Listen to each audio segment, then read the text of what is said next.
तो हेलो बच्चा लोग, कैसे हो? करता हूँ सब लोग बढ़िया होंगे, मस्त होंगे। आज हम लोग करने वाले हैं एनपीओ।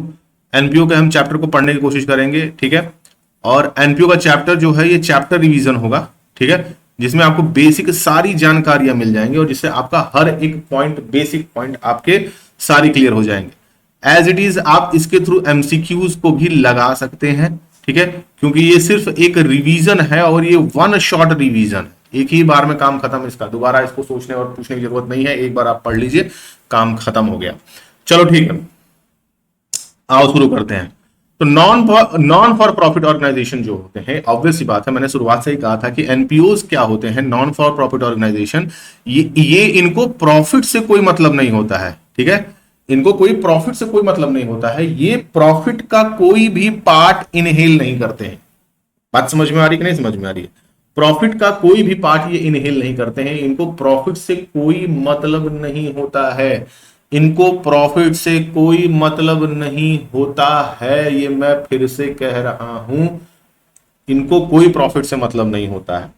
मोस्टली ये क्या होते हैं? मोस्टली ये सर्विस बेस्ड होते हैं। क्या होते हैं? सर्विस बेस्ड होते हैं, मतलब कि सर्विस प्रोवाइड करते हैं और उसके साथ साथ ये किसी भी प्रोडक्ट में डील नहीं करते हैं, ठीक है।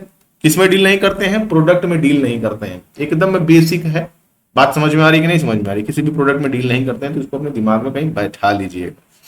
कौन कौन profit non for profit organisation हो सकते हैं?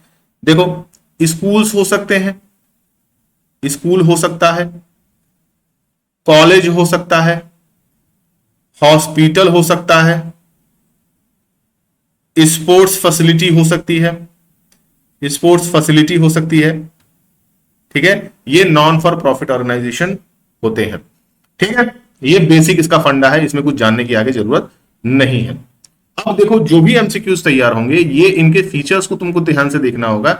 यही फीचर इंपॉर्टेंट भी है किसके लिए? तुम्हारे एमसीक्यूज के लिए। क्योंकि यार भाई, एमसीक्यूज जो बनेंगे, मोस्ट ऑफ द चांस हो गया कि तुम्हारा इसी पार्टिकुलर रिवीजन बेसिस पे, मतलब जो बेसिक पॉइंट है उस पे ही तुम्हारा बनना है। उससे ज्यादा कहीं कुछ बनने की जरूरत नहीं है। बात समझ में आ रही है कि नहीं समझ में आ रही? चलो ठीक है। अब देखो, इसमें क्या कहा है कि the organization is found by the promoter who can either be individual और ग्रुप ऑफ इंडिविजुअल। और देखो, ये प्रमोटर्स होते हैं। क्या होते हैं भैया? ये प्रमोटर्स होते हैं। क्या होते हैं? प्रमोटर्स होते हैं। फॉर्म बाय प्रमोटर्स, ठीक है। किसके बाद? प्रमोटर्स के द्वारा ये फॉर्म किया जाता है। किसके द्वारा फॉर्म किया जाता है? प्रमोटर्स के द्वारा ये फॉर्म किया जाता है, ठीक है। The organization and manage by the trustees होते हैं। क्या होते हैं भैया? ट्रस्टीज होते हैं। ट्रस्टीज होते हैं, ट्रस्टीज, ठीक है। इसको समझने की कोशिश करो। देखो, इसमें किसी भी प्रकार का कोई प्रॉफिट इन टेकिंग तो नहीं है। बात समझ में आ रही कि नहीं समझ में आ रही? तो जब आप प्रॉफिट लेंगे ही नहीं, तो ऑब्वियस सी बात है, आपको किसी भी दूसरे जो प्रॉफिट ऑर्गेनाइजेशन है उनकी तरह आपको किसी भी बड़े लोगों को रखने की जरूरत नहीं है। मतलब कि एक मैनेजरियल पोस्ट को रखने की जरूरत नहीं है, क्योंकि वो प्रॉफिट को लेंगे। बट यहां पे क्या है? यहां पे प्रमोटर्स बनाते हैं। जो बड़े बड़े लोग हैं, जो चैरिटी कर रहे हैं, हॉस्पिटल खोल रहे हैं, स्कूल्स कॉलेजेस बना रहे हैं, ये क्या करेंगे? ये कोशिश करेंगे कि ये प्रमोट, मतलब कि through the basis of their organization वो कुछ चीजों को प्रमोट करने की कोशिश कर रहे हैं। बात समझ में आई कि नहीं समझ में आई? और इसमें ट्रस्टी होता है। ट्रस्टी पैसा लेगा नहीं तुमसे, वो ऑर्गेनाइजेशन से पैसा लेगा नहीं, ये तय है, ठीक है। ये इनकी खुद की एक आइडेंटिटी होती है। खुद की एक आइडेंटिटी होती है। अगर मेंबर को कुछ हो जाए, जो इनके मेंबर्स हैं, अगर मेंबर निकल लिए, डाइड हो गए, काम 25 हो गया इनका, अरे जवानी साहब, तो भी ये ऑर्गेनाइजेशन चलेगी, क्योंकि इसकी खुद की एक आइडेंटिटी है। याद रखिएगा, एक सेपरेट आइडेंटिटी है। क्या है भैया? इसकी खुद की एक आइडेंटिटी है। ये खुद एक अपने खुद को एक आइडेंटिफाई करता है। बात समझ में आई कि नहीं समझ में आई? ठीक है, ये खुद को क्या करता है? आइडेंटिफाइड करता है। आगे चलो, आगे दिया हुआ है कि this is a sole motive of this organization are to be a service. मैंने तुमको शुरुआत में ही बताया था कि ये सिर्फ सर्विस मोटिव के लिए होते हैं। किसी भी तरीके का प्रॉफिट से कोई इनका मामला एकदम नहीं होता है। Main source of their income is subscription, donation, government grants and other receipt. इनका जो मेन सोर्स होता है, क्या होता है भैया? मेन सोर्स होता है, वो क्या होती है? वो डोनेशन होता है। वो क्या होता है भैया? डोनेशन होता है, ठीक है। गवर्नमेंट ग्रांट होती है। क्या होती है भैया? Government grant. गवर्नमेंट ग्रांट का मतलब क्या हो गया? जो गवर्नमेंट पैसा दे रही हो, ठीक है। एंड तुम्हारा द लास्ट वन इज क्या, सब्सक्रिप्शन। सब्सक्रिप्शन, ठीक है। जैसे बनारस में, जब बनारस की बात करेंगे, बनारस में एक क्लब माना जाता है, बनारस क्लब करके, ठीक है। तो जब उसमें जाओगे तो उसमें तुमको सब्सक्रिप्शन बेस है। सब्सक्रिप्शन बेस का मतलब क्या हो गया कि वहां पे आप सब्सक्रिप्शन देते हैं, उसके बाद से आप उसमें एडमिशन लेते हैं, ठीक है। तो वो जो सब्सक्रिप्शन बेस रहेगा उसमें आपको पैसा जो है, जो आप पैसा दे रहे हैं, वो ट्रस्टी फंड्स में नहीं जाता है, वो उस पूरे के पूरे ऑर्गेनाइजेशन के फंड में जाता है। इनको पैसा जो मिलता है वो डोनेशन की वजह से मिलता है। जैसे इस्कॉन वगैरह हो गए, टेम्पल जो हो गया ना, टेम्पल देखते हो, अच्छा हाँ, रिलीजन बेसिस पे भी कह सकते हो कि आप टेम्पल भी इंक्लूड करेंगे इसमें, ठीक है। ये भी क्या होता है, इसमें सबसे बढ़िया एग्जांपल क्या होगा, इस्कॉन मंदिर। इस्कॉन मंदिर हो गया, बाकी जो सारे मंदिर हैं, ठीक है, देखो उसमें जो डोनेशन हो रही है, जो भी मंदिरों में डोनेशन हो रही है, ये सब क्या है, नॉन फॉर प्रॉफिट ऑर्गेनाइजेशन है। ये लोगों की मदद करने के लिए इस्तेमाल होते हैं, ना कि किसी और काम के लिए। हाँ, कर सकते हैं, उसका कोई हम कुछ कह नहीं रहे हैं, बट भगवान जाने क्या हो रहा है, ठीक है। कुछ भी हो सकता है भाई, पैसा है, पैसे का मामला बहुत खतरनाक होता है भाई, कहीं भी पैसा कुछ भी कोई इस्तेमाल कर सकता है कि नहीं। हम भी और आप जानते हैं कि कोई कंपनी अगर बन रही है नॉन प्रॉफिट ऑर्गेनाइजेशन पे, तो उसका कोई मामला है नहीं, वो प्रॉफिट ऑर्गेनाइजेशन ही है, बट क्या किया जाए, दिखाने के लिए कुछ और वही है, खाने के कुछ और, ठीक है। The payment of income and expenditure account is shown in the summary of the revenue and income expenditure and do not prepare a profit and loss account. मेरी बात को ध्यान से समझने की कोशिश करिएगा, इसमें किसी भी प्रकार का कोई पीएल अकाउंट तैयार नहीं होता है, पीएल अकाउंट नहीं बनता है। इसमें तुम्हारा क्या बनता है, इनकम एंड एक्सपेंडिचर अकाउंट बनता है, इनकम एंड एक्सपेंडिचर अकाउंट बनता है।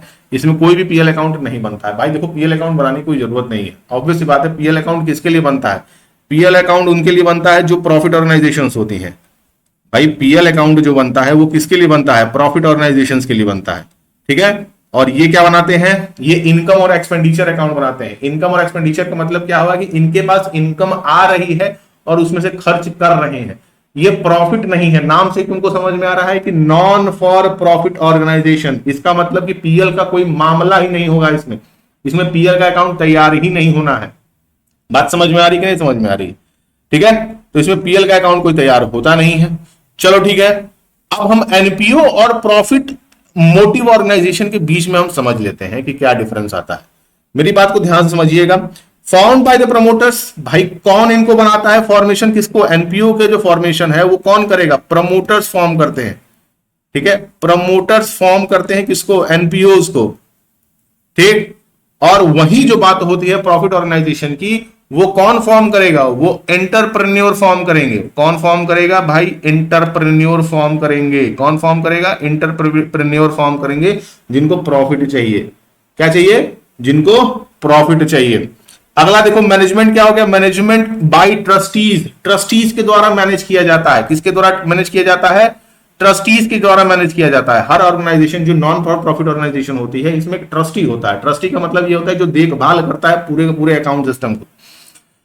Manage by owner and the manager. Profit organization में कौन मैनेज करेगा भाई, जिसका कंपनी है। तुम ही आज कोई कंपनी फॉर्म करते हो, तुम ही आज कोई कंपनी फॉर्म करते हो, तो तुम ओनर हुए, या फिर उसको मैनेजर ही जो है उसको कंट्रोल करेगा। मान लो कि तुम्हारा कोई बिजनेस है, मान लो कि तुम जूता चप्पल बेचते हो, मान लो जूता चप्पल बेचते हैं आप, शू की दुकान है आपकी, तो ये क्या है भाई, ये प्रॉफिट ऑर्गेनाइजेशन है ना, कि ये प्रॉफिट ऑर्गेनाइजेशन है कि नहीं है। लोगों का भला करने के लिए आए हो, तो चलो ठीक है, पूरी दुनिया को हम जूता पहनाएंगे फ्री में। कि जूते की दुकान खाली मैडम जी के लिए खोला गया है, मैडम जी हमारी आएंगी तो मोजरी लेंगी, मैडम जी आएंगी तो हमारी सैंडल लेंगी, मैडम जी आएंगी तो हमारा कपड़ा लेंगी, है कि नहीं है भाई। आप बना रहे हैं नॉन फॉर प्रॉफिट ऑर्गेनाइजेशन, आप बना रहे हैं, तो इसका मतलब ये थोड़ी ना हुआ कि आप जूता चप्पल की दुकान खोले तो आपका बिजनेस मॉडल है ना वो। अपनी मैडम जी के लिए तो ऐसा तो नहीं करेंगे कि हमारी मैडम आएंगे तो भैया चलो ठीक है, उनको हम कपड़ा देंगे, आज मिले हो बाजार में, कल मिलो ना मिलो, ठीक है। पापा जान जाएंगे 2 लाख रुपया खर्चा की जूते की दुकान पर, मार जूता शरीर बिगाड़ देंगे। आगे देखो, किसके लिए होता है ये सर्विस के लिए होता है भाई। किसके लिए होता है, ये सर्विस के लिए होता है। मैंने बता दिया था, इसमें प्रॉफिट होता है। एक पॉइंट और भी याद रखिएगा कि इसमें कोई भी प्रोडक्ट फॉर्म नहीं होता है। क्या नहीं होता भैया, किसी भी प्रोडक्ट में आप डील नहीं करते हैं। There is no product dealing, कोई प्रोडक्ट डीलिंग यहां पर नहीं होती है, एकदम सीधी बात है, ठीक है। सोर्सेज ऑफ द रेवेन्यू, भाई रेवेन्यू इनको कहां से मिल सकता है, खुद सोचो। किसी भी profit organization, non for profit organization को कहां से मिलेगा, मैंने अभी बताया, या तो आपको डोनेशन मिलेगी, क्या मिलेगी, डोनेशन मिलेगी, सब्सक्रिप्शन मिलेगी, गेन मिलेगी और गवर्नमेंट ग्रांट मिलेगी, है कि नहीं है? खुद सोचो। जैसे मैं इस्कॉन मंदिर की बात कर देता हूं, देखो क्यों नॉन फॉर प्रॉफिट ऑर्गेनाइजेशन को किस तरीके से इस्तेमाल होता है, पहले इसको बेसिक समझ लीजिए। मान लो कि कोई एक मैं एनपीओ तैयार करता हूं, मेरे मान लो, छोड़ो सारी बात छोड़, एक बेसिक समझने की कोशिश करो। मेरे पास एक जमीन थी, उस जमीन में पता चला कि कोई छोटा सा भगवान का उसमें मूर्ति निकल गया, ठीक है, मूर्ति निकल गया। मेरे घर में हल्ला हो गया कि ओ हो चलो ठीक है, भगवान जी की मूर्ति निकली है, ये जमीन जो है, ये जो जगह है ये बहुत अच्छी है, ये भगवान का यहाँ पे मंदिर बना दिया गया। बात समझ में आई? मैंने वहां पे मंदिर बना दिया।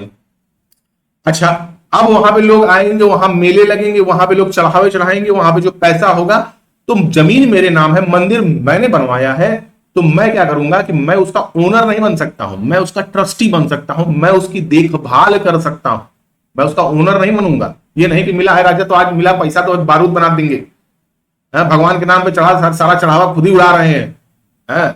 भगवान जी को बढ़िया मंदिर बनना चाहिए तो पता चला जितना पैसा आया तो उसमें ऑडी पानी घूम रहे हैं। ऐसा नहीं होना चाहिए।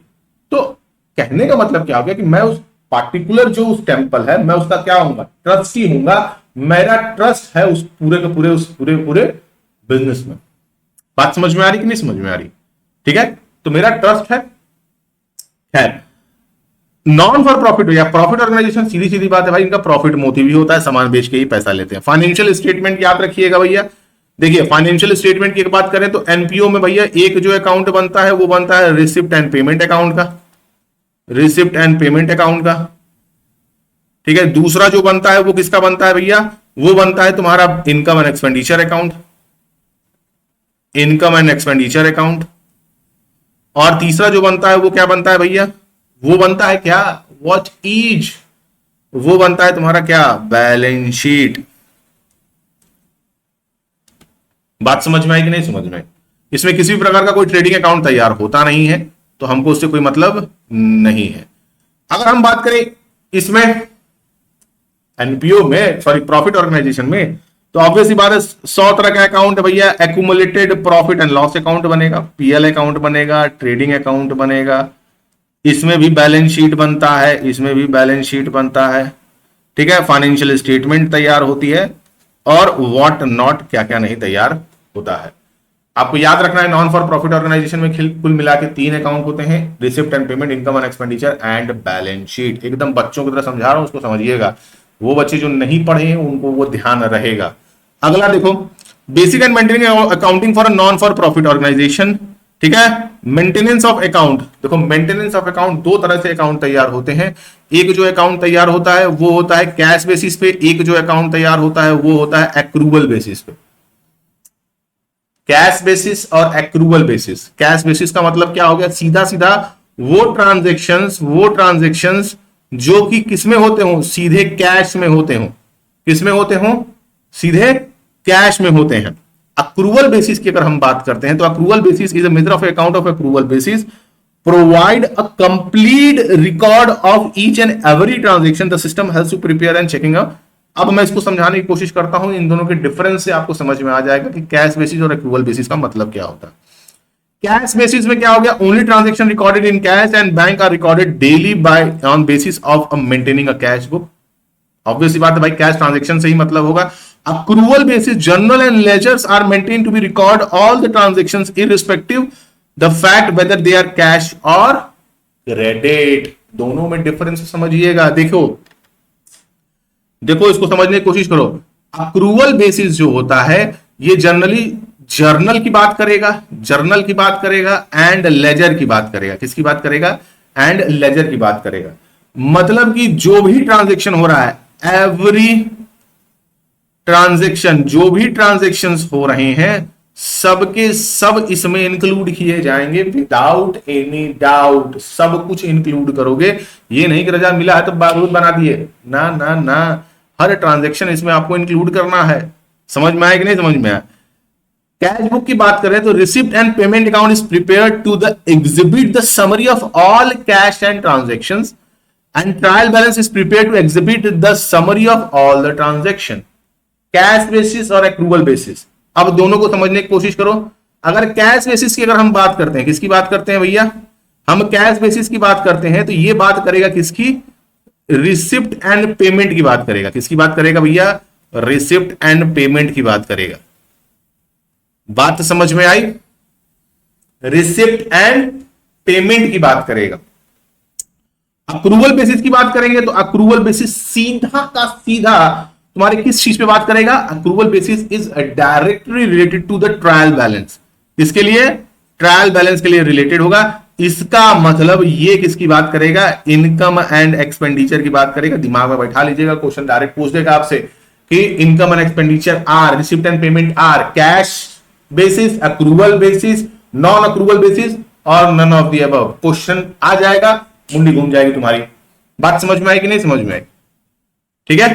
तो ये क्वेश्चन पूछ सकता है, इनकम और एक्सपेंडिचर से पूछ सकते हैं कैश बेसिस होता है कि अक्रूवल बेसिस होता है। एकदम सीधा क्वेश्चन पूछेगा, डायरेक्ट, विदाउट एनी डाउट। तो यहां से आपका एक क्वेश्चन बन सकता है, एकदम इंपॉर्टेंट है, इसको याद रखिएगा। समरी ऑफ अ ट्रांजैक्शन, ये इंपॉर्टेंट है, मैं यहां पे लगा दे रहा हूं, ये इंपॉर्टेंट है। यहां से क्वेश्चन बहुत ही प्यारा बन सकता है। अगला दिया, receipt and payment account is a additional information of affecting the income and expenditure account and balance sheet. Trial balance and additional information of a item affecting income and expenditure account and balance sheet. इसमें कोई दिक्कत नहीं है, एकदम simple सा phenomena है। आ जाओ, receipt and payment की बात करते हैं तो receipt and payment account is shown in the summary of all cash and book according to the during date. It starts with the opening balance and cash balance and balance in cash book. चलो ठीक है, इसमें कोई मतलब नहीं है, ठीक है।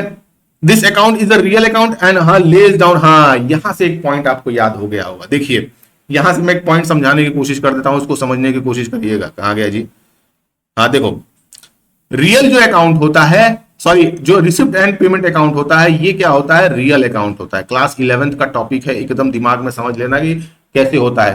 3 तरह के अकाउंट होते हैं, पता है मेरे भाई।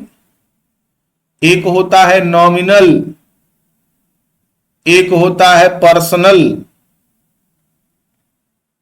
और एक होता है क्या, रियल। तो यहां पे जो रिसिप्ट एंड पेमेंट अकाउंट है वो क्या है हमारा, वो हमारा रियल अकाउंट है। वो हमारा क्या है, रियल अकाउंट है। तीनों अकाउंट पता भी है, भुला गए हो 11 के बाद, समझा देता हूं। देखो इसको, रियल अकाउंट को समझने की कोशिश करिए। देखिए रियल अकाउंट होता क्या है, यहां से क्वेश्चन बन सकता है, एकदम डायरेक्ट पूछ देगा receipt and payment account are real account, personal account, nominal account. क्या करेंगे आप, तो रियल अकाउंट है, ये इंपॉर्टेंट है, इसको याद रखिएगा, ये इंपॉर्टेंट है। रियल अकाउंट, रियल अकाउंट कैसे होता है भैया, देखो रियल अकाउंट का कहने का मतलब ये हो गया कि रियल अकाउंट कहता है what comes in debit, what comes in debit, what comes in debit, और उसके बाद व्हाट गोज आउट क्रेडिट। समझ में आया कि नहीं समझ में आया, हो सकता है भाई। What comes in debit, what goes out credit, एकदम बेसिक है इसका, कि जो आ रहा है उसको डेबिट करोगे। रिसिप्ट आ रहा है, आ रहा है, रियल अकाउंट है जिसको आप छू सकते हैं और महसूस कर सकते हैं। ये फोन मैं इसको छू सकता हूं और महसूस करता हूं। मैं किसी दुकानदार पे जाऊंगा और किसी दुकानदार पे कहूंगा कि ये मुझे फोन चाहिए, तो ये मेरे पास आएगा, तो ये डेबिट होगा। मैं उसको कैश दूंगा, वो क्रेडिट होगा। बात समझ में आ रही है कि नहीं समझ में आ रही है। ये मैं पेन खरीदने जाता हूं, ये मैं पेन खरीदने जाता हूं, पेन मैं दूंगा,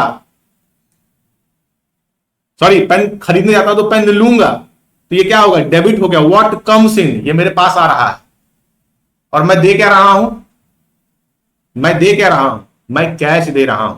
तो what comes in debit, what goes out credit. बात समझ में आई कि नहीं समझ में आई। तो रिसिप्ट एंड पेमेंट, अब ये कैश की बात कर रहा है, मैंने तुमको समझाया था। तो कैश में क्या होगा, या तो जाएगा या तो आएगा। रिसिप्ट में आ रहा है, रिसिप्ट में क्या आ रहा है, आ रहा है, अंदर की तरफ आ रहा है, ठीक है। और यही पेमेंट जब होगा तो क्या कर रहा है, बाहर की तरफ जा रहा है। तो रिसिप्ट एंड पेमेंट, बात समझ में आई कि नहीं समझ में आई, ये रियल अकाउंट होता है, ठीक है। समझ में आया कि नहीं समझ में आया, ठीक। अब तुमको देखो, और कहीं कहीं क्वेश्चन में ये भी दे देगा कि रियल अकाउंट भी एसेट अकाउंट करके दे देगा, बस मुंडी घूम जाएगी। रियल अकाउंट को एसेट अकाउंट भी दे देता है। बच्चे कंफ्यूज होता है, सर एसेट अकाउंट क्या होता है, यही है रियल अकाउंट, ठीक है। तो आपको पता है कि ये क्या होता है, रियल अकाउंट होता है। It is a summary of all cash books and a bank transaction. भाई जितने भी कैश बुक और बैंक ट्रांजेक्शन के जो भी होंगे, जो भी कैश और बैंक का ट्रांजेक्शन होगा, उन सबको हम रिकॉर्ड करेंगे। ये कैपिटल और रेवेन्यू नेचर का होता है। किसके नेचर का होता है? कैपिटल और रेवेन्यू नेचर का होता है। यहां समझ लो कैपिटल और रेवेन्यू नेचर क्या होता है, पहले इसको समझ लो, नहीं तो पता चला कि तुम लोग मुंडिये घुमा दोगे। कैपिटल नेचर का मतलब क्या हो गया? Land and building, land and building. Capital का मतलब ये हो गया कि ऐसे कैपिटल एक्सपेंडिचर या रेवेन्यू, मतलब अगर कैपिटल नेचर की अगर हम बात करते हैं, ये वो टाइप के खर्चे होते हैं या वो टाइप की इनकम होती है जिससे आप बड़ा काम करते हैं। क्या करते हैं? बड़ा काम करते हैं, बहुत बड़ा काम करते हैं। जमीन जायदाद ले लिया, जमीन जायदाद ले ली, क्या है ये? बोलो क्या है? जमीन जायदाद तुमने खरीद ली, तो ये क्या है? ये तुम्हारा कैपिटल का नेचर का है। बात समझ में आ रही कि नहीं समझ में आ रही है? वहीं अगर रेवेन्यू की अगर हम बात करें, किसकी बात करें?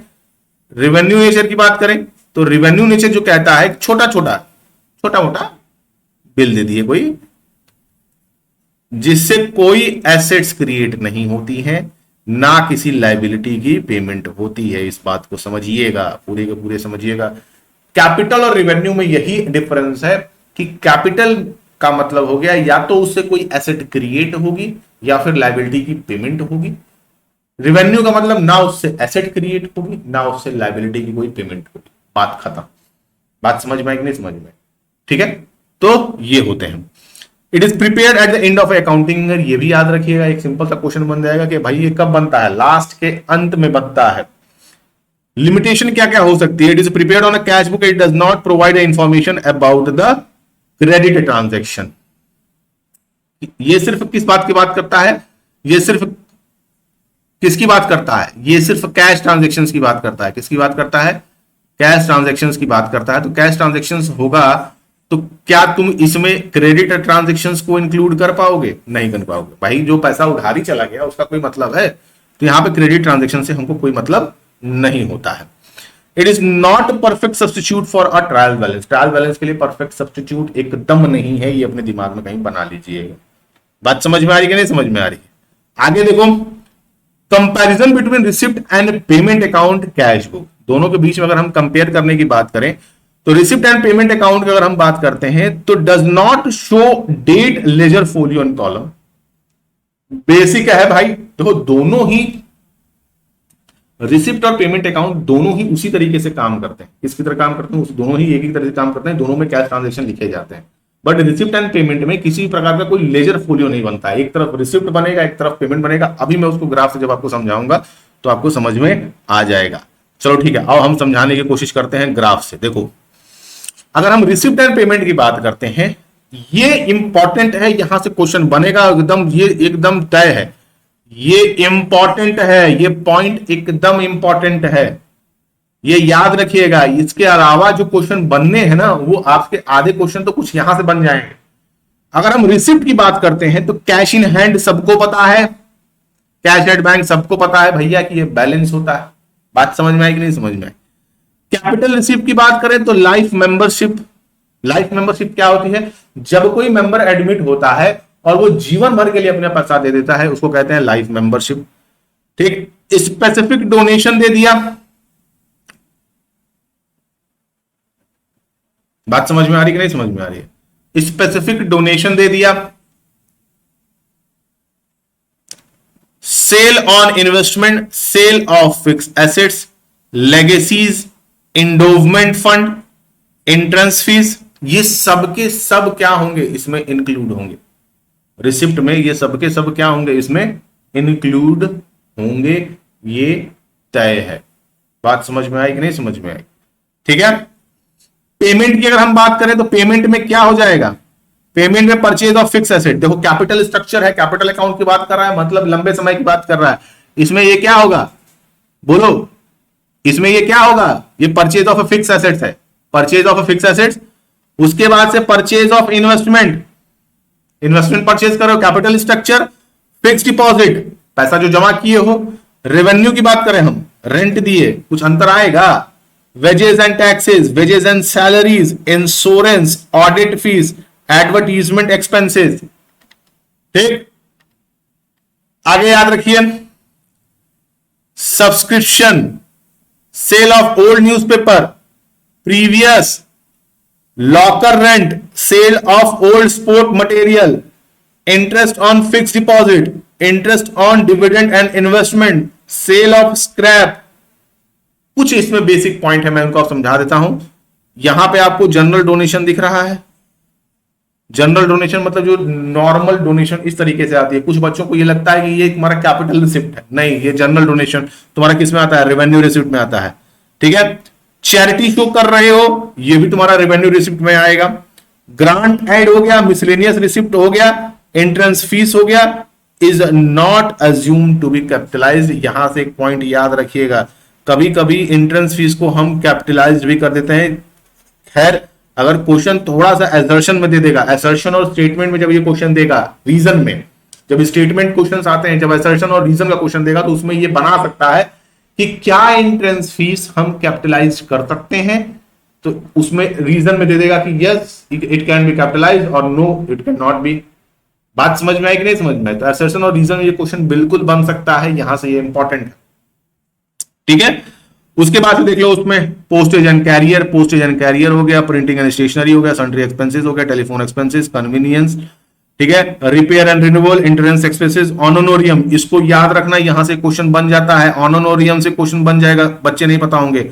जब कोई वॉलेंटरी, क्या भैया, वॉलेंटरी काम करता है, वॉलेंटरी आपके एनपीओ के लिए काम करता है। मान लो कि मैं मंदिर में किसी जाके सेवा करता हूं, मैं किसी मंदिर में गया और वहां पे मैंने सेवा की, ये क्या है, वॉलेंटरी है। अगर उसके बदले मुझे कुछ मिलता है, 2-4 रुपया मिल जाए, तो वो क्या कहलाएगा, वो कहलाएगा ऑनोनोरियम। ठीक है, पेटी cash payment and newspaper and periodicals. ठीक है, तो यहां पे ये आपका रिसिप्ट एंड पेमेंट का अमाउंट हो गया है, इसको आप याद रखिएगा, इसमें कुछ ज्यादा है नहीं। इनकम और एक्सपेंडिचर पे हम आते हैं, इनकम और एक्सपेंडिचर को देख लो। इनकम एक्सपेंडिचर क्या होता है? Income expenditure is an account is shown, is prepared and expenditure revenue expenditure is in term accounting year. देखो, इनकम और एक्सपेंडिचर क्या होता है? It is summary of a revenue income earned either received or receivable or revenue expenses incurred either paid or payable during an accounting year। ठीक है, मेरी बात को समझने की कोशिश करिएगा। इनकम और एक्सपेंडिचर की मैं बात समझा रहा हूं। इनकम और एक्सपेंडिचर नाम से ही समझ में आ रहा है कि यहां पर ये बात करेगा किसकी, इनकम की बात करेगा। किसकी बात करेगा? इनकम की बात करेगा, और एक्सपेंस की बात करेगा, एक्सपेंडिचर की बात करेगा। ठीक है, बात समझ में आ रही कि नहीं समझ में आ रही है? ये अक्रूवल बेसिस पे होता है। क्या होता है? अक्रूवल बेसिस पे होता है। मान लो कि आज 2023 चल रहा है, कुछ पैसे 2022 के हैं, ये भी इंक्लूड होंगे, और इसी 2023 में मैंने कोई 2024 का पेमेंट किया है, ये भी इंक्लूड होगा। मतलब कि 2023 में 2022 का भी अमाउंट और 2024 का भी अमाउंट इंक्लूड होगा। एकदम दिमाग बैठा लेना, अक्रूवल बेसिस, होने वाला और हो चुका दोनों भी इंक्लूड कर दोगे। बात समझ में आ रही कि नहीं समझ में आ रही है? ये अक्रूवल बेसिस पे होता है। ठीक है, ये क्या होता है? ये प्रॉफिट एंड लॉस का अकीन होता है, उस जैसा। एग्जैक्ट नहीं होगा, एग्जैक्ट नहीं होगा, एज इट इज भी नहीं होगा। ये उसकी तरह क्या होगा? कीन होगा, akin, akin of profit and loss. बात समझ में आ रही है? It is the prepared period eight the end of the accounting year. ये साल के कब बनता है? साल के अंत में बनता है, एंड में बनता है। कब बनता है भैया? एंड में बनता है। बात समझ में आ रही कि नहीं समझ में आ रही है? आ जाइए, इसके हम इस पे चलते हैं। यहां से कुछ बेसिक पॉइंट मैं आपको समझाने की कोशिश करूंगा, ये इंपॉर्टेंट है, यहां से क्वेश्चन आपके बनेंगे। ठीक है देखो,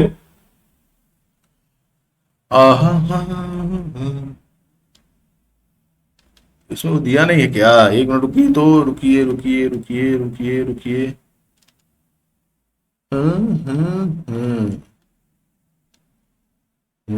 चलो आ जाओ।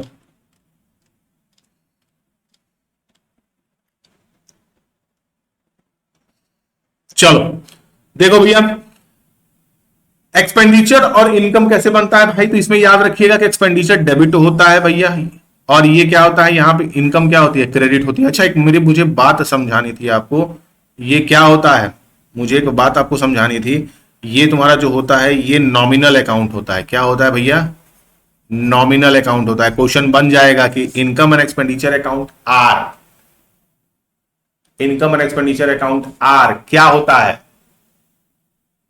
घेवड़ा होता है? नहीं, इनकम एंड एक्सपेंडिचर अकाउंट क्या होता है, घेवड़ा तो होता नहीं है। इनकम एक्सपेंडिचर अकाउंट तुम्हारा होता है, it is a nominal account. Nominal account का मतलब क्या हो गया भैया, नॉमिनल अकाउंट का मतलब हो गया कि क्या करेंगे, credit all the income and gain, जो भी इनकम हो रही है उसको गेन करेंगे, और debit all the losses and expenses. तो डेबिट क्या करेंगे, जितने भी लॉस हैं उनको हम डेबिट करेंगे, और क्रेडिट करेंगे जितनी भी हमारी इनकम है। ये अपने दिमाग में बैठा लीजिएगा। आइए चलिए देखते हैं। Revenue expenses for current period after making adjustment of outstanding and a prepaid expenses. जब सब्सक्रिप्शन की बात करेगा तो वहां पे मैं आपको समझाने की कोशिश कर रहा हूं, उसको समझिएगा, ठीक है। जब सब्सक्रिप्शन की बात करता है, जब सब्सक्रिप्शन का पैसा आता है तो इसको हम कैसे डील करते हैं, बात समझ में आएगी नहीं समझ में आई, ठीक है। आप लेस करेंगे क्या, आउटस्टैंडिंग प्रीवियस ईयर का, ऐड करेंगे क्या, आउटस्टैंडिंग करंट ईयर का, और इसका ठीक उल्टा कर देंगे। क्या करेंगे, ठीक उल्टा कर देंगे जब आप बात करेंगे एडवांस की। किसकी बात करेंगे, जब आप बात करेंगे एडवांस की, ठीक है। बात समझ में आ रही नहीं समझ में, अगर सब्सक्रिप्शन आउटस्टैंडिंग प्रीवियस ईयर की है तो उसको लेस कर दीजिए, और सब्सक्रिप्शन आउटस्टैंडिंग करंट ईयर की है तो उसको ऐड कर दीजिए। जब एडवांस की बात करेगा तो उसका ठीक उल्टा कर दीजिएगा। मैं आपको समझाने की कोशिश करता हूं, चाहे आपको समझ में आ सके। देखिए, जब कोई सब्सक्रिप्शन देता है, जब कोई आपको सब्सक्रिप्शन देता है, क्या देता है, पैसा देता है। मेरी बात को समझो, तुमने कोई एक अकाउंट खुलवाया, मान लो कि तुम्हारा कोई एक एनपीओ है, नॉन प्रॉफिट ऑर्गेनाइजेशन है, तुम एक हॉस्पिटल बनाए हो, उस हॉस्पिटल में लोग काम करते हैं। मान लो कि किसी सब्सक्राइबर ने, मतलब मेंबर ने पिछले साल की आउटस्टैंडिंग, मतलब पिछले साल उसका पैसा बकाया, इस साल भी उस पैसे को तुम इंक्लूड किए, मतलब उसको, तुमको उस अमाउंट को लेस करना पड़ेगा। इस साल का आउटस्टैंडिंग है तो उसको ऐड करोगे। उसने पिछले साल एडवांस दे दिया था तो इस साल लेस करोगे ना भाई। पिछले साल का पैसा इस साल का अगर वो दे चुका है तो इस साल तो आपको लेस करना पड़ेगा। और अगर वो इस साल पैसा दिया है अगले साल के लिए, बात समझ में आ रही है, जब वो इस साल पैसा दिया है अगले साल के लिए तो आप उसको भी लेस करेंगे, ठीक है। अब देखिए इसमें क्या क्या इंक्लूडेड है, इनको भी आप याद रखिएगा। All income and expenses are to be a current period, ठीक है, ये आपको मैंने बता दिया। सैलरी एंड वेजेस, भाई इसमें बताने की कोई जरूरत नहीं है। Salary and wages, telephone charges, electricity charges, insurance premium, audit fees, printing and stationery, postal and stamps, receipt and reward, honorarium, sports material consumed, rent rate, taxes, entertainment, general expenses, miscellaneous expenses, transportation, advertisement, salary expenses, sundry expenses, power and fuel, refreshment expenses, charity show, custom, legacies and match expenses, ये सब के सब इसमें include होंगे। और उसके बाद last में आता है loss on sale of fix assets. इसको याद रखिएगा, यहां से क्वेश्चन बन सकता है आपका, ठीक है। ये आपका क्या हो गया, एक्सपेंडिचर हो गया। अगर हम इनकम की बात करें तो इनकम की बात करें तो all revenue incomes are be current, subscription, entrance fees, donation, rent from the use of hall, sale of old newspaper, sale of old newspaper, sundry receipt, मुझे बताने की जरूरत नहीं, interest receipt, admission fees, tuition fees, entertainment receipt, dividend, and profit on sale of fix assets. ये important है, इसको याद रखिएगा, ठीक है भैया। चलिए आगे चलते हैं हम लोग। रिसिप्ट और पेमेंट ये इंपॉर्टेंट है, इसको भी याद रखिएगा, यहां से क्वेश्चन बन सकता है विदाउट एनी डाउट। आइए देखते हैं, अगर हम बात करें रिसिप्ट एंड पेमेंट की बात करें तो summary of all cash transaction, receipt and payment क्या होता है? Summary of all cash transaction, जितने भी कैश ट्रांजैक्शन होते हैं, मैं तब से चिल्ला रहा हूं कि receipt account and payment account जितने भी कैश ट्रांजैक्शन होते हैं उन सबको ये इंक्लूड करता है। Income and expenditure are showing a revenue income earned and revenue expenses incurred.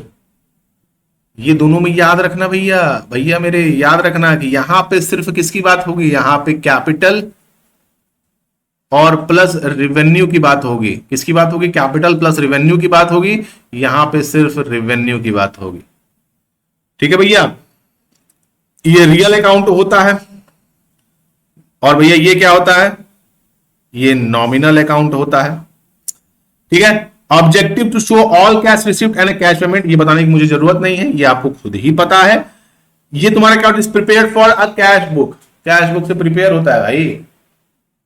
किससे प्रिपेयर करेंगे आप? कैश बुक से तो प्रिपेयर करेंगे। It is a following, it is a prepared by following a cash book. Cash book क्यों cash book से prepare होगा भैया? क्योंकि जो कैश ट्रांजेक्शन है वो कहां रहेगा? कैश बुक में ही तो रहेगा। तो कैश बुक ही क्या किया जाएगा? कैश बुक ही तो तुम्हारा क्या रहता है? एक समरी बुक होती है, जितने भी कैश ट्रांजेक्शन होते हैं उनको इसमें इंक्लूड करने के लिए। उसके बाद से क्या होता है? ये अक्रूवल बेसिस बनता है। अक्रूवल बेसिस का मतलब क्या हो गया भैया? बात समझ में आती है? देखो अक्रूवल बेसिस में फिर से बता देता हूं। Accrual advances plus outstanding plus depreciation. ठीक है, ये सब के सब इसमें इंक्लूड होते हैं। आउटस्टैंडिंग, डेप्रिसिएशन और एडवांसेस। अक्रूवल आज हो चुका है, कल होगा, कल होने वाला है, आज हो चुका, मतलब कि ये या तो पास्ट की बात करेगा या तो फिर जो प्रेजेंट फ्यूचर में होने वाले जो ट्रांजेक्शन हैं उनके बारे में बात करेगा। याद रखिएगा, पीछे हो चुका हो या होने वाला हो, सॉरी पीछे हो चुका हो या आगे जो होने वाला हो, ये उनके बारे में बात करेगा जो कि आज प्रेजेंट में हो रहा है। बात समझ में आई कि नहीं समझ में आई? नहीं समझ में आई तो उसके लिए अब मैं क्या करूं बताइए? मैं क्या करूं? कुछ नहीं कर सकता हूं। Income and expenditure is a summary of all revenue income and revenue expenses of a non profit organization. Revenue income और रेवेन्यू एक्सपेंसेस की बात करेगा। मैंने आपको बताया था, अभी शुरुआत में बताया, वही बात ये बार बार घुमा के कि भैया ये रेवेन्यू की बात करेगा, रेवेन्यू से रिलेटेड कोई भी क्वेश्चन की बात नहीं करेगा। आज भैया fund based accounting, fund based, ये भी इंपॉर्टेंट है, यहां से भी क्वेश्चन बन सकता है। आप आइए देखते हैं कि कितना हम बना पाते हैं। फंड बेस्ड अकाउंटिंग क्या होता है? फंड बेस्ड अकाउंटिंग जब किसी के स्पेसिफिक फंड की बारे में बात करेगा, किसके बारे में बात करेगा? स्पेसिफिक फंड के बारे में बात करेगा, मतलब कि जो पैसा स्पेशली उसके लिए आया हो। जैसे मान लो कोई प्राइज फंड आया, ठीक है, टूर्नामेंट फंड आया, ठीक है, स्पेसिफिकली उसी चीज के लिए आया। मैं किसी एनपीओ को पैसा दे रहा हूं, मैंने मान लो कि कोई स्पोर्ट्स कॉलेज था जो एनपीओ था, मैंने उसको पैसा दिया कि भैया यहां पे क्रिकेट कराइए। क्या कराइए? क्रिकेट कराइए भैया। अब उस क्रिकेट के लिए जो मैंने पैसा दिया था, ये क्या हो गया? यही हो गया तुम्हारा स्पेसिफिक फंड। स्पेशली उसी पर्टिकुलर प्राइस के लिए मैं देता हूं। बात समझ में आ रही कि नहीं समझ में आ रही? ठीक है, ये क्या होता है? It is efficient management of A fund. It is information about revenue and expenses attributed to each fund separately and from a general revenue and expenses. It ensures whether the funds have been used in instructed manner as well. मेरी बात को एकदम ध्यान से समझने की कोशिश करिएगा। इसको जनरल फंड से अलग रखा जाता है। क्यों अलग रखा जाता है? इसका कारण है, देखिए क्यों। नॉन फॉर प्रॉफिट ऑर्गेनाइजेशन जब बनती है, ठीक है, तो इनको क्या करना होता है? अपनी समरी को, जो इनके पास ट्रांजैक्शन समरी है, चाहे वो रिसिप्ट एंड पेमेंट अकाउंट की हो, चाहे इनकम एंड एक्सपेंडिचर अकाउंट की हो, चाहे बैलेंस शीट की हो, ये सबको सबको क्या करना पड़ता है, अपने रजिस्ट्रार्स को शो करना पड़ता है। ठीक है, अपने रजिस्ट्रार्स को शो करना पड़ता है। बात समझ में आ रही कि नहीं समझ में आ रही? यहां पे गलती हुई तो काम 25 हो जाएगा। तो जब कोई स्पेसिफिक फंड आता है, मान लो कि मैंने कोई स्पेसिफिक फंड दिया 1 करोड़ रुपए का, और मैंने कहा कि बस इसी चीज के लिए इसका इस्तेमाल करना है। मान लो मैंने कहा कि सिर्फ हॉस्पिटल के लिए इस्तेमाल करना है, हॉस्पिटल में सिर्फ एक हॉस्पिटल बनाइए, इसमें मैं उसके लिए खाली इस्तेमाल करता हूं, तब क्या होगा?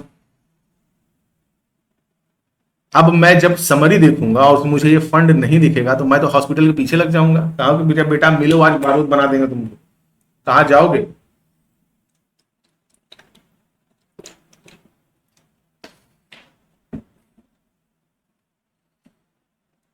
कहां जाओगे? आज मिले हो, कल तो मिलोगे ही मिलोगे। जा कहां सकते हो आप? कहीं तो जा सकते नहीं थे आप। इसीलिए हमको क्या होता है, जब फंड बेस्ड अकाउंटिंग करते हैं तो हमारे पास वो होना जरूरी है, फंड बेस्ड अकाउंटिंग में वो होना जरूरी है। बात समझ में आ रही कि नहीं समझ में आ रही? अब देखो टाइप ऑफ फंड क्या होते हैं। एक होता है जनरल फंड, एक होता है जनरल फंड, जनरल फंड।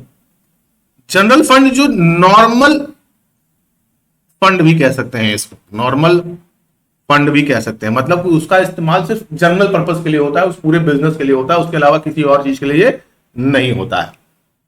बात समझ में आ रही है? इसके बाद से कहा है कि रिस्ट्रिक्टेड स्पेसिफिक फंड, जिसमें आता है रेवेन्यू फंड और तुम्हारा आता है कैपिटल प्रोजेक्ट फंड। एक आता है रेवेन्यू, मतलब कि रेवेन्यू कैपिटल फंड के लिए आएगा, रेवेन्यू फंड के लिए आएगा, और एक कैपिटल फंड के लिए आएगा। मतलब कि स्पेसिफिक को 2 भागों में बांट दिया। किसको बांट दिया? स्पेसिफिक फंड को 2 भागों में बांट दिया। एक तो रेवेन्यू नेचर का होगा, किस नेचर का होगा भैया? रेवेन्यू नेचर का होगा। और एक किस नेचर का होगा? कैपिटल नेचर का होगा। किस नेचर का होगा भैया? कैपिटल नेचर का होगा। ठीक है, कैपिटल। अच्छा, जनरल फंड सबको पता है भैया, general fund is to be used carried with the general operation of the business. Receipt and expenses हो गया general fund, for example surplus और deficit among the ordinary revenue transaction of adjusted capital fund. सीधी सीधी बात है भाई, general fund जो normal पैसा उनको मिल रहा है, फंडिंग आ रही है। Reserve and specific fund, reserve and specific fund का मतलब ये हो गया कि मेरे पास जो पैसा था, मेरे पास जो फंड था, मैंने उसको रिजर्व कर दिया एक किसी पार्टिकुलर काम के लिए, किसी एक पार्टिकुलर काम के लिए। मेरी एग्जांपल को समझने की कोशिश करना, मैं तुम्हारा ही एग्जांपल लेके देखता हूं। मान लो कि तुम्हारे पास पैसे आ रहे होंगे, क्या आ रहे होंगे?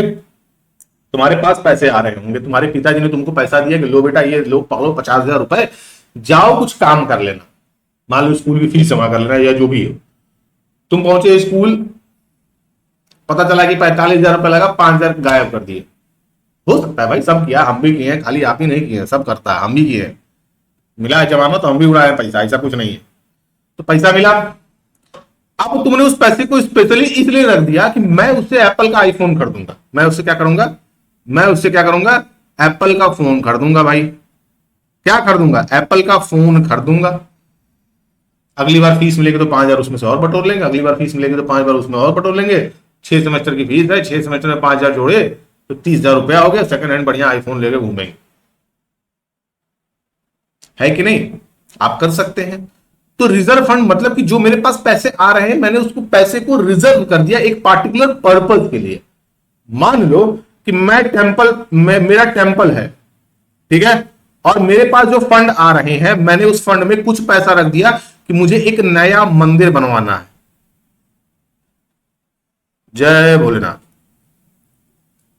मुझे एक नया मंदिर बनवाना है।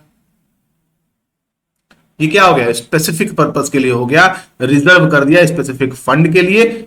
यहां पे अब आप ये चाहे कैपिटल नेचर का भी हो सकता था और रेवेन्यू नेचर का भी हो सकता था। किसके लिए हो सकता था? कैपिटल नेचर का भी हो सकता था और रेवेन्यू नेचर का भी हो सकता था। अब कैपिटल नेचर का मतलब क्या हो गया कि कैपिटल का मतलब कि जब तुम मंदिर बनवा दिए तो ये कैपिटल नेचर हो गया। मंदिर बना, जमीन खरीदे, मंदिर बनवाए, बड़ा पैसा लगा ना, कैपिटल नेचर है। एक एसेट क्रिएट कर दिए तुमने अपने। उस फंड का इस्तेमाल सिर्फ इसलिए किया कि हम उस मंदिर में बनवाएंगे और लोगों को वहां पे दर्शन करेंगे, जमीन जायदाद वहां पे मतलब खरीद के उसमें मंदिर बनवा के लोगों को बुलाएंगे। अयोध्या में जो मंदिर बना है वो क्या है, वो स्पेसिफिक फंड है। वो क्या है, स्पेसिफिक फंड है। बनारस में जो नया मतलब विश्वनाथ टेम्पल बना है वो क्या है, स्पेसिफिक फंड है। ये स्पेसिफिक फंड है। मान लो कि विश्वनाथ टेम्पल में जो भी चढ़ावे चढ़ते हो उन पैसे को निकाल के एक नया मंदिर और बनाया जाए, वो क्या कहलाएगा, ये कहलाएगा कैपिटल स्पेसिफिक फंड, जिसको कैपिटल नेचर का है ये। बात समझ में आएगी नहीं समझ में आए। बट उसी पैसे को रख दिया जाए किसके लिए, सैलरी देने के लिए।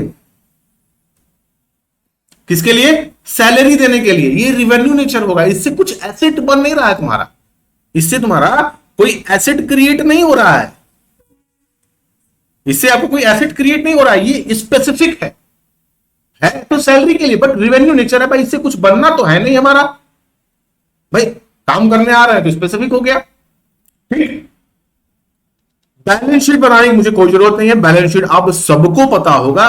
बट इसमें यह है कि फंड का थोड़ा सा अगर आप देख लेंगे तो ट्रीटमेंट ऑफ टूर्नामेंट फंड कैसे होता है तो उसको याद रखिएगा। मान लो कि कोई टूर्नामेंट फंड मिलता है 20,000 रुपए का, ठीक है। सेल ऑफ टिकट होती है उसकी टूर्नामेंट की कितने की, 10,000 की। बात समझ में आई कि नहीं समझ में आई। सेल कितने की होती है, 10,000 की होती है। डोनेशन फॉर टूर्नामेंट होता है कितना भैया, 2,000 का। और टूर्नामेंट एक्सपेंस मतलब कि जितना फंड आया उसमें से कितना आपने खर्च किया। बात समझ में आई। टूर्नामेंट फंड आया आपका 20,000 का, टिकट आपने सेल की मान लो कितने की भैया, टिकट तुमने सेल की 10,000 की, टोटल 30,000 हुआ। उसके बाद से तुमको मिला डोनेशन फॉर टूर्नामेंट, तुमने लोगों से कह दिया कि भैया हमको डोनेशन भी चाहिए, तो 2,000 रुपए तुमको डोनेशन भी मिल गया, तो कितना हो गया, 32,000 रुपए तुम्हारे पास आ गए।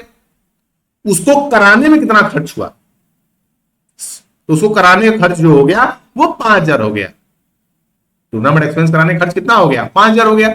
बचा कितना तुम्हारे पास, 27,000।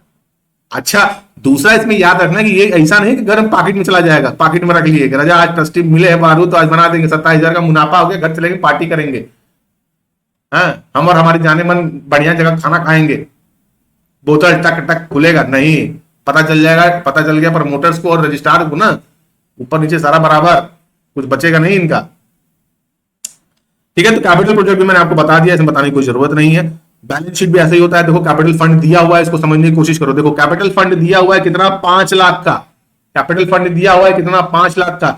ऐड करोगे construction of A building process, मान लो कि कैपिटल फंड तुम्हारे पास 5 लाख दिया हुआ है और तुम कोई बिल्डिंग बनवाने जा रहे हो 5 लाख की, तो उसको ऐड करोगे, टोटल अमाउंट कितना हो गया, 10 लाख। कितना हो गया, 10 लाख। ठीक है, बिल्डिंग का फंड कितना दिया हुआ है, 10 लाख का, जिसमें डोनेशन तुम्हारे पास 2 लाख की है। कंस्ट्रक्शन को करने में तुमको कितना है, 7 लाख रुपए लगा। इसका मतलब कि पूरे के पूरे बिल्डिंग को बनवाने में जो तुम्हारी एसेट हो गई थी वो कितनी हो गई थी, 5 लाख की। बात समझ में आ रही कि नहीं समझ में आ रही।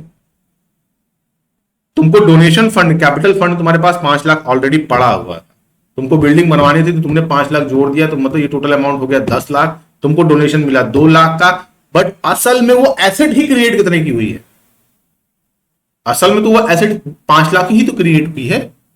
ठीक, तो ये आपका हो गया क्या, कैपिटल फंड।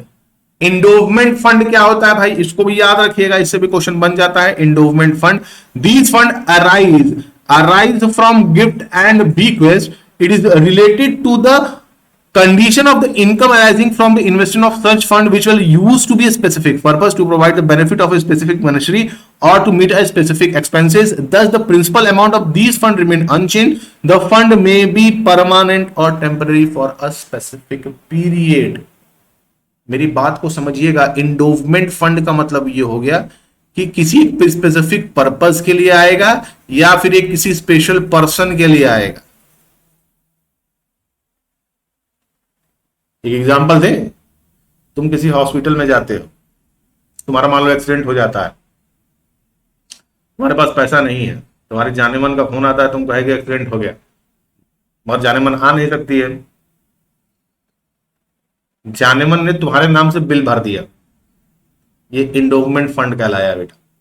बात समझ में आया कि नहीं समझ में आया, ये क्या कहलाया, एंडोवमेंट फंड कहलाया। तुम्हारी जाने मन ने स्पेसिफिक तुम्हारे लिए वहां पैसा दिया, फंड दिया, ये क्या कहलाया? एंडोवमेंट फंड कहलाया।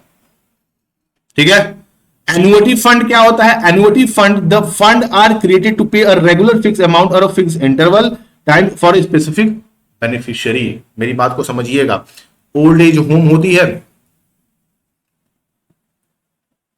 जो वो लोग जो अपने परिवार के बूढ़े सदस्यों को, जो उम्र दराज सदस्यों को ओल्ड एज होम में डाल देते हैं, ये उनका एग्जाम्पल है। वो एन्युटी फीस देते हैं, हर साल का पैसा देते हैं उस मतलब उस इंसान के लिए कि हम नहीं पाल पा रहे हैं, आप ओल्ड एज होम में रहिए, आपको हम महीने का 10,000 पहुंचा देंगे, आप भी खुश, हम भी खुश, आप भी मस्त, हम भी मस्त। भाई बनारस में सबसे ज्यादा ओल्ड एज होम है, मतलब मेरे हिसाब से, मैंने जितना देखा है, बाहर का तो मुझे नहीं पता भाई कि क्या हो रहा है क्या नहीं हो रहा है, बट फिलहाल बनारस में ओल्ड एज होम ज्यादा है। छोटे शहरों में जो कि कभी ओल्ड एज होम का नाम भी कोई नहीं जानता है, मतलब बड़े शहरों में भाई ओल्ड एज फैशन हो गया है कि पॉप्स आप मैं यहां पे जॉब कर रहा हूं और आप मेरे साथ नहीं रह सकते हैं, कौन देखेगा आपको? आपकी तबीयत खराब हो जाती है, आपको करेगा कौन? मैं जॉब करूंगा कि अपने मम्मी पापा को देखूंगा? अरे मिल जाए ऐसे लोग, मैं कसम बताएं यही जमीन में गाड़ देंगे। खैर वो अलग बात है, इमोशन बह गया। मगर एन्युटी फंड का मतलब क्या हो गया कि वो फंड होते हैं, वो पैसे होते हैं जिनका इस्तेमाल एक स्पेसिफिक बेनिफिशियरी जो हर साल हर स्पेसिफिक टाइम पे पेमेंट करना। ठीक है, बात समझ में आएगी नहीं समझ में आएगी? ठीक। अच्छा, अगर उसके बाद वो मर जाता है तो ये हमारा टर्मिनेट हो जाता है। ऑब्वियस सी बात है, वो ओल्ड एज होम में जो आदमी इंसान रह रहा है, अगर वो मर गया तो पैसा तो देंगे नहीं यार। ठीक है, ये बात हो गया। अगला देखो क्या दिया हुआ है, लोन फंड। मुझे बताने की कोई जरूरत नहीं है, इसको मुझे बताने की कोई जरूरत नहीं। The fund are maintain to provide loan for a specific purpose. जब पैसा आप देते हैं किसी को स्पेसिफिक पर्पस के लिए, इसी को हम कहते हैं loan fund. Balance sheet, balance sheet में कुछ बताने की जरूरत नहीं। ओपनिंग बैलेंस शीट सबको पता है, कैपिटल फंड एंड इन्वेस्टमेंट सबको पता है। बैलेंस शीट कुछ इस तरीके से आपकी दिखेगी, इसको समझिए, देखिए, जानिए। यहां पे देखिए क्या दिया हुआ है, कैपिटल फंड दिया है। अगर सरप्लस होता है तो आप क्या करेंगे? ऐड करेंगे। डेफिसिट होगा तो आप क्या करेंगे? लेस करेंगे। लाइफ मेंबरशिप फीस आती है तो उसको आप क्या करते हैं? ऐड करते हैं। उसके बाद अगर फंड आया स्पेसिफिक पर्पस के लिए तो डोनेशन को क्या करेंगे? Donation and other receipt of that fund, उस पार्टिकुलर स्पोर्ट्स कराने के लिए जो पैसा आएगा, कोई भी फंड हो तो उसको आप ऐड करेंगे। इंटरेस्ट को भी ऐड करेंगे, ये याद रखिएगा। किसको ऐड करेंगे? इंटरेस्ट को भी ऐड करेंगे। किसको ऐड करेंगे? इंटरेस्ट को भी ऐड करेंगे। उसके बाद से अगर जो एक्सपेंस होता है उसको यहां पे लेस करेंगे। यहां पे दिया नहीं है, लेस करेंगे एक्सपेंसेस को। ठीक है, उसके बाद से क्रेडिटर दिया हुआ है एक्सपेंसेस आउटस्टैंडिंग, वो खर्चे जो आउटस्टैंडिंग हो चुके हों। ठीक है, उसके बाद से तुम्हारा क्या दिया हुआ है? Outstanding rent and salary, outstanding rent and salary. Income received in advance, income received in advance ये लायबिलिटी होती है। मेरी बात को ध्यान से समझिएगा। कोई पैसा आपको एडवांस में दे दिया, ये चला 2023, ये चला 2023। मैं कोई घर बनवाने जा रहा था, मैं एक लेबर के पास गया, उस लेबर को मैंने कह दिया कि ये पकड़ो 10,000 रुपए और 2024 में काम चालू कर देना। तो उस लेबर के लिए वो जो पैसा है वो क्या हो जाएगी? लायबिलिटी हो जाएगी। उसको वो काम करना पड़ेगा, नहीं करेगा तो हमसे मुलाकात करेगा, और जब हमसे मुलाकात करेगा तो कहीं का वो नहीं रहेगा। बात समझ में आ रही कि नहीं समझ में आ रही है? तो ये हो गया। Cash in hand, cash at bank, बताने की कोई मुझे कोई जरूरत नहीं है। ठीक है, फिक्स एसेट दिया हुआ है, दैट इज फर्नीचर, मशीनरी। आप एडिशन कर सकते हैं, किसका एडिशन करेंगे? किसका? अगर कोई नई मशीनरी ली जाती है, डेप्रिसिएशन को आप लेस करेंगे। और book value of asset sold, book value market value दोनों में डिफरेंस होता है। बुक वैल्यू मार्केट वैल्यू दोनों में डिफरेंस होता है। बुक वैल्यू का मतलब क्या हो गया? जो किताबों में लिखा हो, मैंने बुलेट ली 2.5 लाख की, ये मेरी किताब में लिखा है। मैंने वो बुलेट बेची 2 लाख की, ये हो गई मार्केट वैल्यू। 50,000 रुपए क्या हो गए मेरे? डेप्रिसिएशन हो गए, इसको याद रखिएगा। तो बुक वैल्यू और मार्केट वैल्यू में यही डिफरेंस होता है। ठीक है, स्टॉक हो गया, stock as a printing stationery, stock of medicine, and at the end prepaid expenses और outstanding expenses, rent, salary are other expenses at the end. उसके बाद से आउटस्टैंडिंग इनकम, आउटस्टैंडिंग इनकम आपकी एसेट होती है, वो काम जो कर चुके हो और जिसका पैसा मिलना है। बात समझ में आई कि नहीं समझ में आई? इसका एग्जांपल हम सिंपल से देते हैं। ट्यूशन पढ़े हो कभी?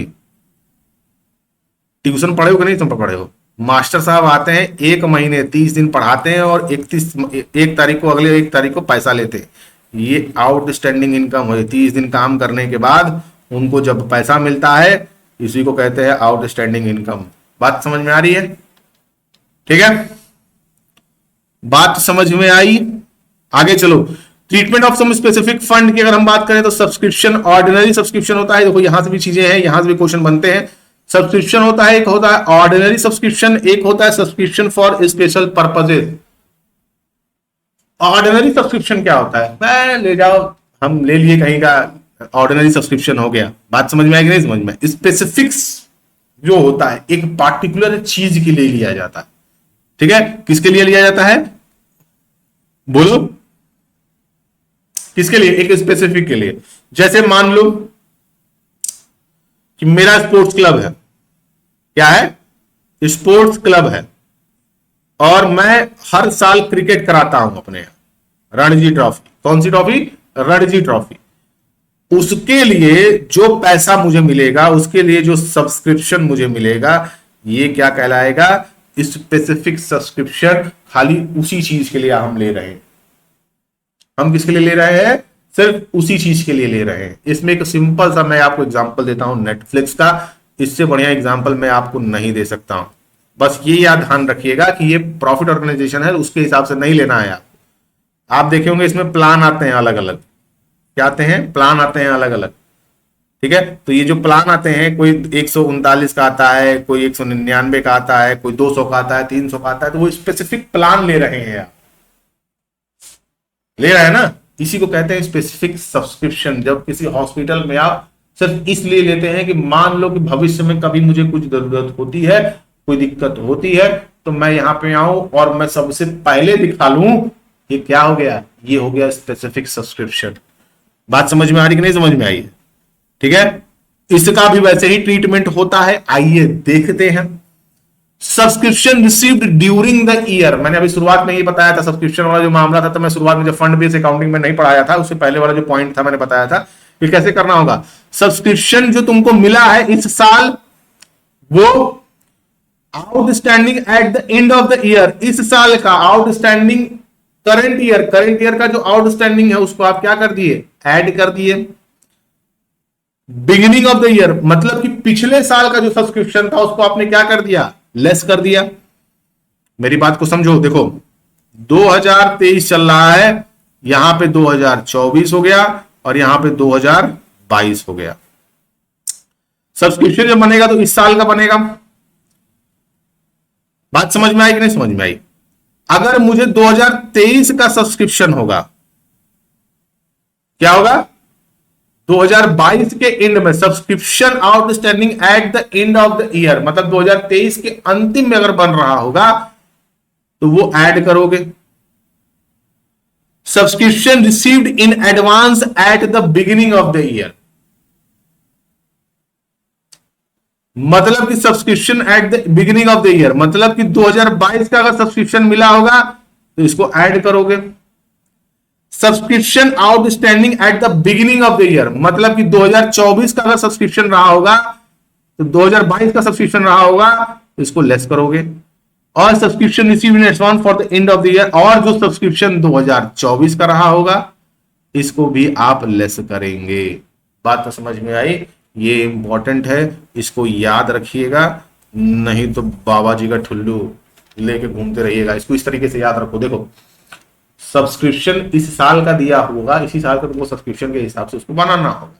अगर पिछले साल का तुम्हारा सब्सक्रिप्शन होगा, देखो दिया क्या दिया होगा, पिछले साल का तुम्हारा सब्सक्रिप्शन होगा, अगर आउटस्टैंडिंग हो चुका है वो तो उसको आप लेस करेंगे। इस साल का है तो ऐड करेंगे, प्रीवियस ईयर का अगर इस साल का एडवांस है तो उसको ऐड करेंगे, और अगले साल का एडवांस है तो उसको लेस करेंगे। ये अपने दिमाग में कहीं बैठा लीजिए, ठीक है। अब आते हैं legacy. Legacy is a donation that received as per will of a deceased person. मैंने बताया लेगेसी का मतलब क्या हुआ है कि हमारे दादाजी जाया करते थे। कौन जाया करते थे? दादाजी, दादा। ये तो वही कहानी हो गई कि मेरा ड्राइवर भी ड्राइवर रखता है। ये लेगेसी उन लोगों के लिए होती है, समझ में आई नहीं समझ में आई? ये उन पैसे वालों के लिए होती है जो ये कहते हैं कि मेरा ड्राइवर तो ड्राइवर रखता है। बात समझ में आई कि नहीं समझ में आई? तो ये उनके लिए होता है, लेगेसी उनके लिए होती है जो अपना विल अपने आने वाले जनरेशन को दे दिए हों और फिर वो अपने आगे काम कर रहे हों। कैपिटल नेचर के भी होते हैं, रेवेन्यू नेचर के भी होते हैं। अकाउंटिंग ट्रीटमेंट क्या होता है? Will be shown, will be shown कहां शोन होंगे भैया? Will be shown in the income and expenditure account, ठीक है। जो रेवेन्यू नेचर के होंगे वो कहां शो होंगे? जो रेवेन्यू नेचर के होंगे उनको आप शो करेंगे इनकम और एक्सपेंडिचर अकाउंट में, ठीक है। मुझे बताने की कोई जरूरत नहीं है, इनकम एंड एक्सपेंडिचर अकाउंट में। उसके बाद अगर कैपिटल नेचर का होगा तो एक होगा नॉट स्पेसिफिक, एक होगा स्पेसिफिक। अगर नॉट स्पेसिफिक की बात करेंगे तो कैपिटल फंड में ऐड होगा। किसमें ऐड होगा? कैपिटल फंड में ऐड होगा on the liability side of the balance sheet. और अगर स्पेसिफिक की बात किया है तो will be sold liability side of the balance sheet. समझ में आया? नहीं समझ में आया? देखो हम जान रहे थे नहीं समझ में आएगा। रिवेन्यू नेचर का होगा, किसका नेचर का होगा भैया? रिवेन्यू नेचर का होगा तो सीधा सीधा आप कहां डाल देंगे इसको? इनकम एंड एक्सपेंडिचर में, और कहीं आपको डालने की जरूरत नहीं है, ठीक है। और अगर तुम्हारा नॉन स्पेसिफिक हुआ, अगर कैपिटल में आता है, कैपिटल में आता है और नॉन स्पेसिफिक रहा तो आप इसको क्या करेंगे? कैपिटल फंड में ऐड करेंगे, ठीक है। और अगर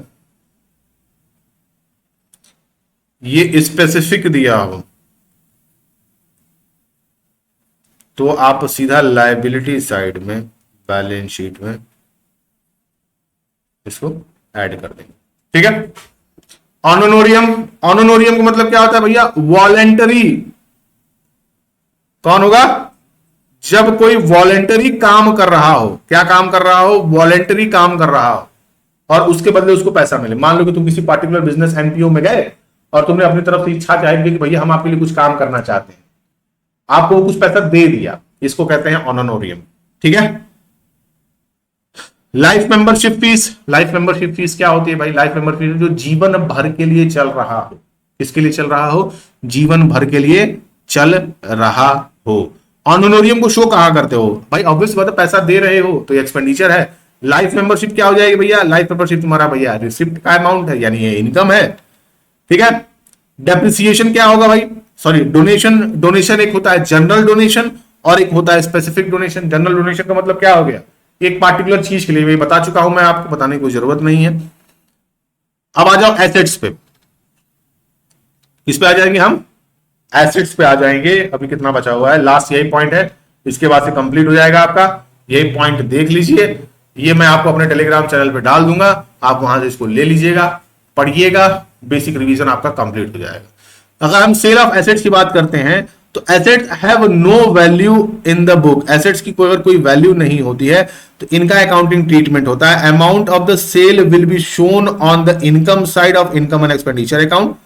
कहां शो करेंगे भैया इसको? कहां शो करेंगे इसको? इनकम एंड एक्सपेंडिचर अकाउंट में। किसमें भैया? इनकम एंड एक्सपेंडिचर अकाउंट में। अगर बुक वैल्यू नहीं दी हुई है, मान लो कि बुक वैल्यू नहीं दी हुई है, उस वैल्यू को मान लो हम 0 मान लेते हैं, और ये अगर 100 रुपए में भी जा रहा है तो क्या हो गया? प्रॉफिट ही तो हुआ, है कि नहीं? किसी जमाने में तुम्हारे घर में एक सोने का सिक्का मिला, उसकी बुक वैल्यू तुमको पता ही नहीं है, आज के हिसाब से तुमको मिल गया, उसको मान लो कि 1 लाख रुपए, क्या है? इनकम ही तो है, ठीक। अगर हम बात करें कि सोल्ड एट प्रॉफिट, प्रॉफिट पे अगर सोल्ड करते हो, किस पे सोल्ड करते हो, प्रॉफिट पे सोल्ड करते हो, प्रॉफिट पे सोल्ड करते हो तो क्या होगा, profit will be shown in the income side of income and expenditure account, book value of the asset sold will be deducted from the respective asset. भाई प्रॉफिट हुआ तो ऑब्वियस बात है इनकम एंड एक्सपेंडिचर में दिखाना है, but इसके साथ आपको एक बात याद रखनी है कि जब एसेट साइड में आप शो करेंगे इसको, किसमें साइड करेंगे, जब एसेट्स वो दिखा रहे होंगे, मान लो कि मेरे पास कोई एसेट है 5 लाख की, ठीक है, कितने की है, 5 लाख की है, इसमें से मैंने कोई 1 लाख की एसेट सेल कर दी, ठीक है, कोई 1 लाख की एसेट मैंने क्या कर दी हो, सोल्ड कर दी हो, तो मुझे उसमें से लेस करके दिखाना होगा, अदरवाइज कोई मतलब नहीं होगा। अब हम बात करते हैं अकाउंटिंग ट्रीटमेंट की। जब क्या हो, लॉस में बेच रहा हो, किसमें बेच रहा हो, लॉस में बेच रहा हो, तो ऑब्वियस सी बात है कहां शो करोगे, इनकम एंड एक्सपेंडिचर में, एक्सपेंस में, क्योंकि तुमको नुकसान हुआ, और बुक वैल्यू जो दी हुई होगी, asset sold will be deducted from the respective asset, और रिस्पेक्टिव एसेट को उसमें से आप सोल्ड दिखा देंगे। अब ये मैं इसको समझाने की कोशिश करता हूं। देखो,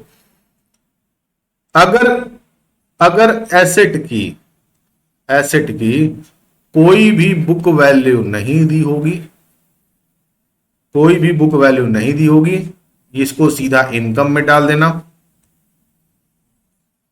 ठीक है। अगर प्रॉफिट होता है, क्या होता है, प्रॉफिट होता है, अगर प्रॉफिट होता है तो ये इनकम साइड में जाएगा। मान लो कोई एसेट मेरी 5 लाख की थी और उसमें से मैंने 1 लाख की एसेट जिसकी बुक वैल्यू थी उसको मैंने बेच दिया, उसको मैं क्या करूंगा, एसेट साइड में जाके जब एसेट बैलेंस शीट तैयार कर रहा हूंगा तो 5 लाख की एसेट्स में से मैं 1 लाख की एसेट को माइनस कर दूंगा। मुझे लॉस हुआ, मान लो कि इसी 1 लाख की एसेट की बुक वैल्यू को मैंने 50,000 में बेचा, तो ये 50,000 मेरे कहां जाएंगे, ये 50,000 मेरे इनकम और एक्सपेंडिचर के एक्सपेंस वाले आइटम में जाएंगे। किस में जाएंगे, एक्सपेंस वाले आइटम में जाएंगे। और ये जो ट्रीटमेंट चल रहा था, ये ट्रीटमेंट एज इट इज आपका ऐसा ही रहेगा, आपको एसेट्स में से उसकी वैल्यू को लेस करके दिखाना होगा, ठीक है बेटा। अब ये चैप्टर हो चुका है कंप्लीट। होप करता हूं कि वीडियो आपको अच्छा लगा हो तो लाइक करो, शेयर करो, सब्सक्राइब करो। और एक बात और, अब मैं सीधे पूरे के पूरे चैप्टर्स के रिवीजन सीरीज है। आप एमसीक्यूज कहीं से भी लगा सकते हैं, कोई दिक्कत नहीं है। अगर आपको एमसीक्यूज में कोई प्रॉब्लम हो रही होगी तो आप मुझे कमेंट कर सकते हैं। चैप्टर रिवीजन है, आपको एमसीक्यूज हर जगह से आप ले सकते हैं, कोई दिक्कत नहीं है। आप मॉक टेस्ट दीजिए, कोई दिक्कत नहीं है। आप general computer based mock test दीजिए। और देखिए, कोई भी टीचर खराब नहीं होता है, किसी भी टीचर से पढ़िए, कोई दिक्कत नहीं है। बट ये ध्यान रखिएगा कि जो मॉक टेस्ट आप दे रहे हैं, जो आप रिवीजन कर रहे हैं, वो सही करिएगा, कहीं गलत मत करिएगा। और कोशिश करिएगा कि कंप्यूटर पर बैठ के दीजिए, क्योंकि कंप्यूटर बेस्ड है, कभी आपने पेपर नहीं दिया हुआ है, आप गलतियां कर देंगे। आपका अगर एक क्वेश्चन में गलत हुआ तो आपकी जगह कोई दूसरा बच्चा खड़ा होगा और आप कहीं और खड़े होंगे। तब तक के लिए शुक्रिया, धन्यवाद। मिलते हैं कल इसी समय इसी वक्त। सब सही दूध दही।